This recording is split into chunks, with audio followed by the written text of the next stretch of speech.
গত 12ই ডিসেম্বর রাজধানীর পল্টন এলাকায় ইনকিলাব মঞ্চের মুখপাত্র জনাব ওসমান হাদির উপর যে হামলা, সে হামলার প্রেক্ষিতে গতকাল পল্টন থানায় একটি মামলা রুজু করা হয়েছে। ইনকিলাব মঞ্চের সদস্য সচিব বাদী হয়ে মামলাটি রুজু করেন। ইতিমধ্যে আপনারা জানেন এই মামলার সন্দিগ্ধ হিসেবে র্যাব কর্তৃক 4 জন আমাদের কাছে হস্তান্তর করা হয়েছে। এর বাইরে আমরা শেরপুরের নলিতা বাড়ি থেকে 2 জনকে আটক করেছি। তাদের ব্যাপারে যাচাই বাছাই চলছে, তাদের কোনো সংশ্লিষ্টতা আছে কিনা সেটা আমরা তাদেরকে জিজ্ঞাসাবাদ করে দেখছি। আর যে অন্যান্য যে আসামি বা যাদের আমরা ইতিমধ্যে শনাক্ত করতে সক্ষম হয়েছি, তাদেরকে গ্রেফতারের জন্য আমাদের অভিযান অব্যাহত আছে। এই সংক্রান্ত তথ্য আমরা যথাসময়ে আমাদের কাছে কোনো অগ্রগতি থাকলে আপনাদেরকে আমরা অবহিত করব। র্যাব কর্তৃক 4 জন এবং আমরা শেরপুরের নলিতাবাড়ি থেকে সীমান্ত পারাপারে সহায়তা করে এরকম সন্দিগ্ধ 2 জনকে আমরা আটক করেছি। 6 জন বলতে 4 জন আমাদের আটক গ্রেফতার, আর 2 জন এখনো পর্যন্ত তাদেরকে জিজ্ঞাসাবাদ করে দেখছি। তাদের যদি সংশ্লিষ্টতা পাওয়া যায় তাহলে সেই ক্ষেত্রে তাদেরকে মামলায় গ্রেফতার দেখানো হবে।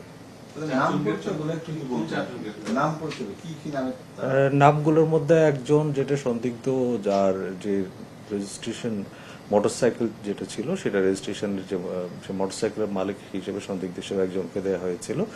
এর বাইরে র্যাব কর্তৃক যিনি প্রধান সন্দিগ্ধ যাকে আমরা শনাক্ত করতে পেরেছি, তার স্ত্রী, তার শ্যালক এবং তার একজন বন্ধু, তাকেও আটক করে আমাদের কাছে হস্তান্তর করা হয়েছে। এদের বিরুদ্ধে কি ধরনের এই হত্যাকাণ্ডে এদের ভূমিকাটা কি আসলে, কি ধরনের অভিযোগ আপনাদের আইনের আওতায় নিয়ে এসেছেন? দেখুন, যাদেরকে আইনের আওতায় নিয়ে আসা হয়েছে মূলত আমরা যে প্রধান সাসপেক্ট তার সাথে সংশ্লিষ্টতা এবং তার ব্যাপারে তথ্য যাচাই বাছাই করা থেকে আরম্ভ করে তাদের অন্য কোনো সংশ্লিষ্টতা আছে কিনা সেগুলো আমরা খতিয়ে দেখছি।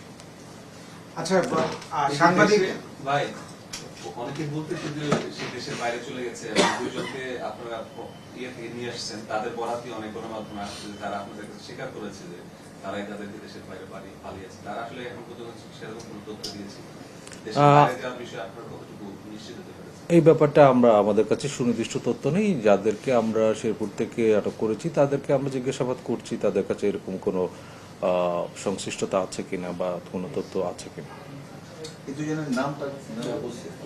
এই 2 জনের নাম, একজনের নাম সিবিয়ন দিও আর একজনের নাম সঞ্জয় চিসিম।